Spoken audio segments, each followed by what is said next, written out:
We are getting some breaking news in the investigation into the disappearance of Nancy Guthrie. He sat across from federal investigators for 90 minutes, calm, steady, hands flat on the table. He spoke about her like she was the most important person in the world to him. He described the way she laughed, the way she carried herself when she was happy. He said he stood at her front door that night and waited until he heard the lock click before he walked away because he wanted to make sure she was safe. What he did not know was that 6 feet away from him, on a laptop sitting silently on that table, was his own voice, recorded, time-stamped, talking about her in a way that no grieving family member ever should. What you are about to hear will disturb you. It will make you question everything you think you know about who is truly dangerous in this world. Because this case does not involve a stranger. It does not involve a masked figure in the dark. It involves a dinner table, a family, and a level of betrayal so calculated and so cold that even seasoned federal investigators were shaken by what the evidence revealed. We must warn you, the details of this case are deeply disturbing and may be upsetting to some viewers.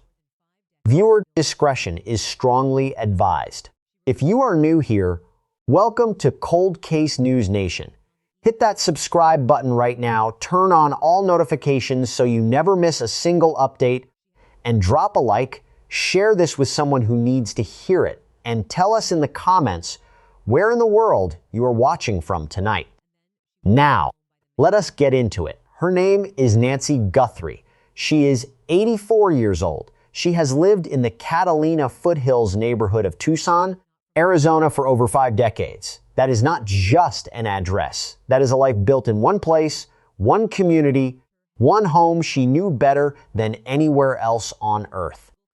To the rest of the country, she is known as the mother of Savannah Guthrie, co-anchor of NBC's Today Show. But in Tucson, she was simply Nancy, a neighbor, a churchgoer, a grandmother who carried photographs of her grandchildren wherever she went. What most people did not know about Nancy was how much she depended on a carefully managed daily routine to stay healthy. She had a pacemaker. She required daily medication to function. Her mobility was limited, and she could not walk long distances without assistance. She was not fragile in spirit, not even close. But physically, she needed her home, her medication, and her routine to survive.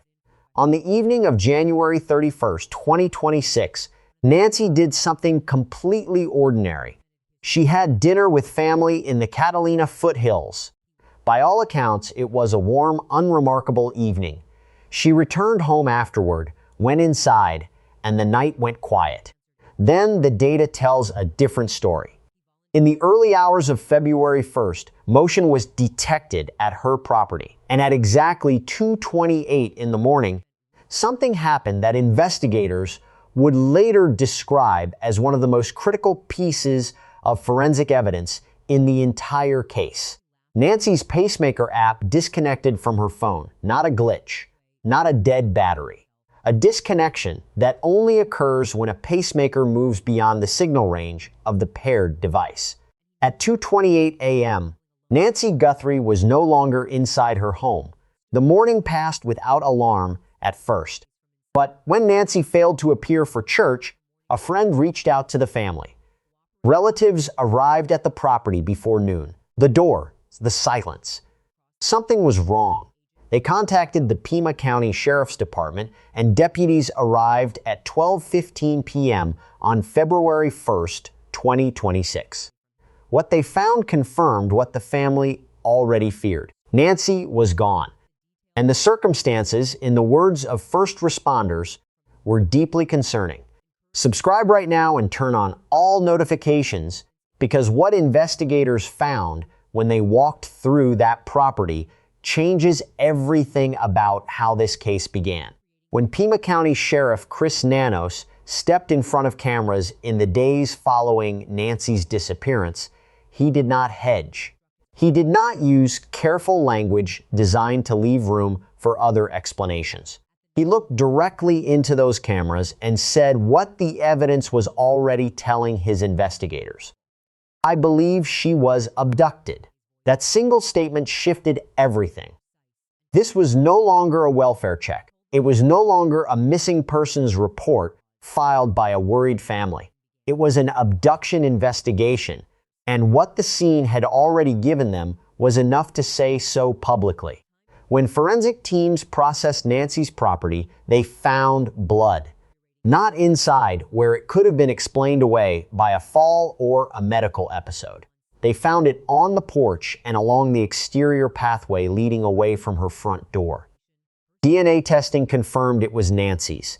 That blood, on the outside of her home, along a path leading away from it, told investigators something had happened to her before she ever left that property.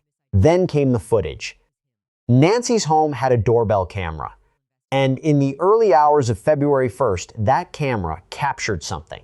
A masked individual, armed, appearing to tamper with the camera itself at her front door. The FBI took that footage seriously enough that Director Kash Patel personally authorized its public release, hoping someone in the public would recognize the build, the clothing, the movement. Investigators went further. They identified that the suspect's clothing and face mask appeared to have been purchased at Walmart. They worked to identify every specific brand of apparel visible in the footage, and recovered near the property was a black glove that matched the gloves worn by that same masked figure on camera. That glove was submitted immediately for DNA analysis, with results flagged to be entered directly into the FBI's National Criminal DNA Database for comparison. The camera had not simply malfunctioned. It had been deliberately disabled. That single detail removed any remaining possibility that what happened to Nancy Guthrie was opportunistic. Whoever entered that property that night came prepared. The day after Nancy was reported missing, a ransom note arrived at CBS Tucson affiliate Cold TV.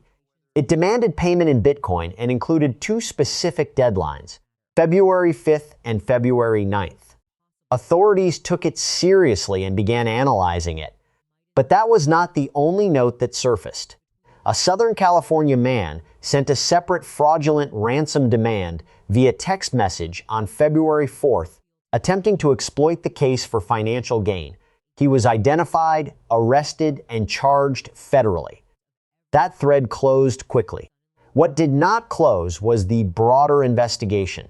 The FBI formally joined forces with over 100 local detectives already working the case. Investigators deployed a pacemaker signal detection device into the field, a portable radio frequency tool used in missing persons cases to detect the specific low-powered signals emitted by devices like Nancy's pacemaker, attempting to triangulate her location. And while law enforcement worked every angle they had, Savannah Guthrie took to Instagram with a message that reached millions. She posted the surveillance images of the masked suspect and wrote directly to the public. "Someone out there recognizes this person. We believe she is still out there. Bring her home." What had begun as a missing persons call at 12:15 p.m. on February 1st was now a full federal abduction investigation with forensic evidence, surveillance footage, a DNA sample in the national database, and a country watching. But the answers that should have followed did not come quickly. And that is where this case gets harder to explain. The moment this case went public, the response was immediate and overwhelming. Within 24 hours of the tip line going live, investigators had received over 4,000 calls. 4,000 people in a single day with information they believed could help find Nancy Guthrie.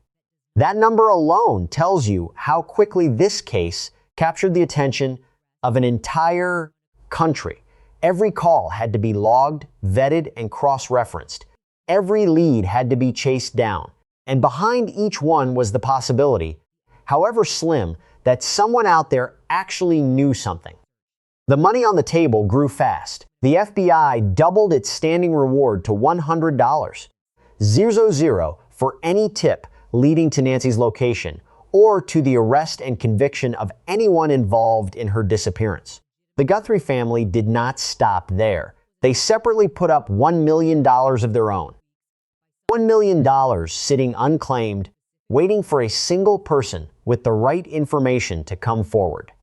That combined figure would eventually exceed $1.2 million, and it has not moved since. On February 10th, FBI Director Kash Patel took the public push a step further by releasing the suspect's surveillance photographs directly to the public. The images showed the masked individual from Nancy's doorbell camera. Patel's message was direct. Someone out there knows who this person is. The release generated another surge of tips and media coverage that spread the images across every major platform within hours. The following day, February 11th, that surge produced its first significant development on the ground. A man named Carlos, a DoorDash delivery driver from Rio Rico, Arizona, was detained by the Pima County Sheriff's Department during a routine traffic stop south of Tucson following an anonymous tip that connected him to the case. Law enforcement descended on his home in Rio Rico with a search warrant. A woman named Josefina Maddox, whose home was being searched, stepped outside and told reporters directly that her son-in-law Carlos had absolutely nothing to do with Nancy Guthrie's abduction. Carlos himself was released after several hours of questioning. He walked out and faced reporters outside his home, visibly shaken. He told them plainly, "I didn't do anything. I am innocent." He said he did not even know who Nancy or Savannah Guthrie were. He suggested that, as a delivery driver, he may have passed through the neighborhood on a route, but had no specific memory of doing so and no connection to the family whatsoever. The Pima County Sheriff's Department completed the full search of the Rio Rico property and found nothing of evidentiary value.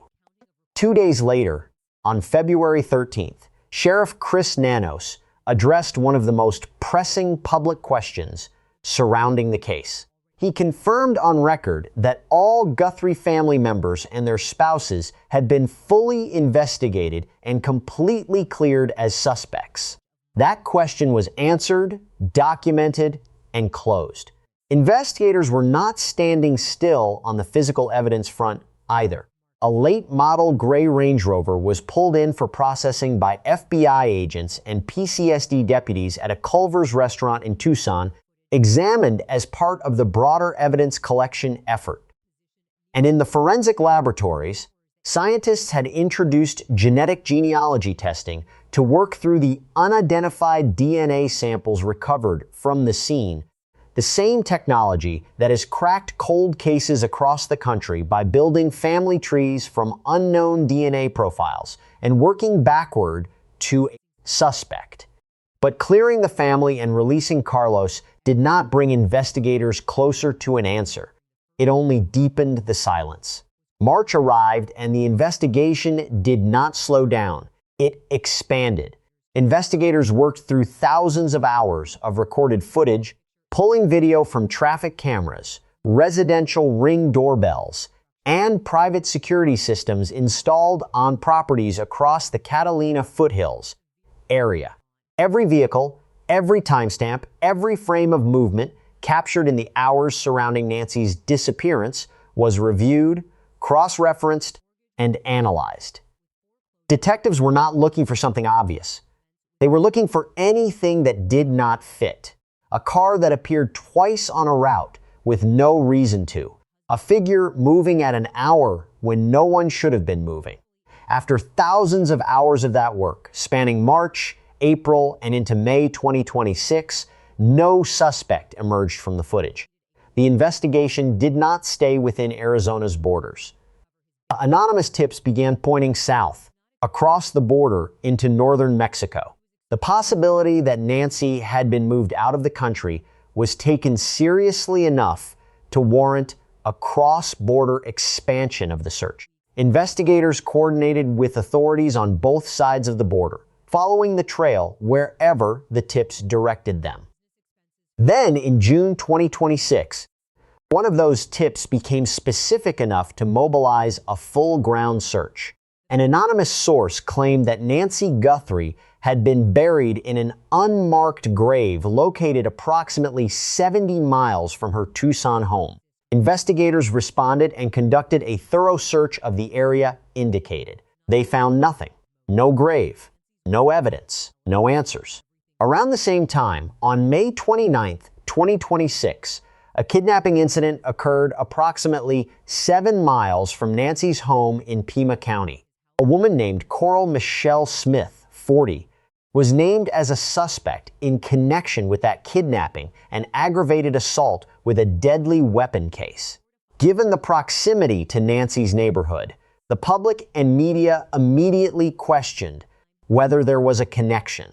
The Pima County Sheriff's Department was direct in their response. There was no connection between Coral Michelle Smith and the Guthrie investigation. That case was separate, unrelated, and it was handled accordingly. But the expert community was not staying quiet.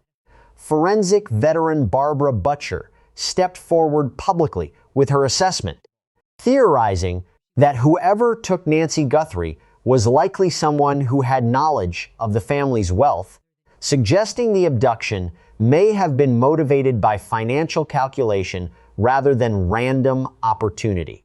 Her analysis added a layer of deliberate targeting to the public understanding of the case. Then came the assessment that stopped people cold.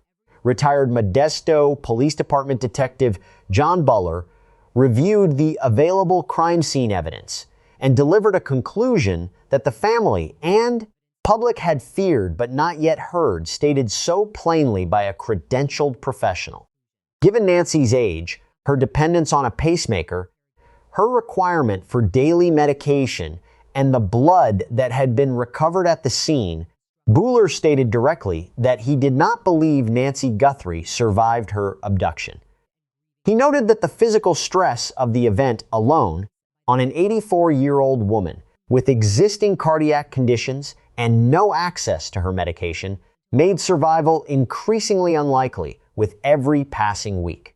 The combined reward for information in the case had grown to over $1.2 million.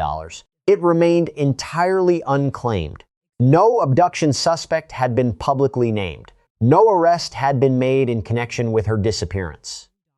5 months in, the case that had gripped a nation sat without a single answer that moved it forward. And that is when something completely unexpected started happening outside Nancy's home. When a high-profile case goes unsolved long enough, something shifts in the public space around it. The professional investigators keep working, but a different kind of crowd begins to gather. And in the case of Nancy Guthrie, that crowd eventually showed up physically outside her home in the quiet residential streets of the Catalina Foothills neighborhood where she had lived for over 5 decades. With no arrest made, no suspect named, and no resolution in sight after 5 full months, true crime content creators began descending on the neighborhood. They set up outside Nancy's property with cameras, live streaming equipment, and in some cases, makeshift base camps on public streets. For the residents of that neighborhood, people who had watched investigators work their streets for months, who had lived alongside the weight of what happened there, the arrival of a rotating cast of online personalities, treating the location like a content destination was too much to absorb quietly. Complaints began arriving at the Pima County Sheriff's Department. Not one or two. Numerous complaints, documented and logged, from neighbors describing behavior they called scary and deeply disrespectful to the family and the community. Sheriff Chris Nanos and the Pima County Sheriff's Department responded on June 8, 2026. Deputies moved in and arrested 3 YouTube streamers who had been operating outside the property. The first was Alexander Zabel Jr., 54 years old, who runs a YouTube channel called Criminal Network. Zabel was taken into custody before 6 p.m. local time and charged with 2 counts of obstructing a public thoroughfare, and 1 count of public nuisance. The second was Troy Lewis Bradshaw, 34, cited for public nuisance at the scene. The third was Damian Todd Enderle, 46, also cited for public nuisance. Zabel and Bradshaw were transported and held at the Pima County Adult Detention Complex for several hours. Enderle was cited and released on the spot, but Sheriff Nanos did not stop at the arrest announcement. He revealed publicly that investigators had obtained video footage of one of the men urinating in public behind a makeshift tent that had been erected on a public street directly outside Nancy Guthrie's home. That detail made national headlines and drew a sharp and immediate reaction from the public, most of it directed at the content creators themselves. 3 days later, on June 11, 2026, Alexander Zabel Jr. was back. He had returned to the property and was actively live streaming from outside the home when deputies made contact with him again. During the course of that arrest, a Pima County Sheriff's Department sergeant was knocked to the ground. Zabel was taken into custody a second time, this time facing an additional charge of resisting arrest, on top of the public nuisance charge that had not yet been resolved from his first arrest 3 days prior. Sheriff Nansos issued a warning that was as direct as anything he had said publicly throughout the entire 5-month investigation. The behavior would stop. Anyone who returned to disrupt that neighborhood, that family, and that active crime scene would face jail time. The message was not delivered as a suggestion. What had unfolded outside Nancy's home in those 2 weeks in June was a reflection of everything wrong with how unsolved high-profile cases get consumed online. A missing 84-year-old woman, an active federal investigation, a grieving family, and a neighborhood full of people trying to live their lives had become the backdrop for content. The investigators still working that case every single day deserved better. Nancy deserved better.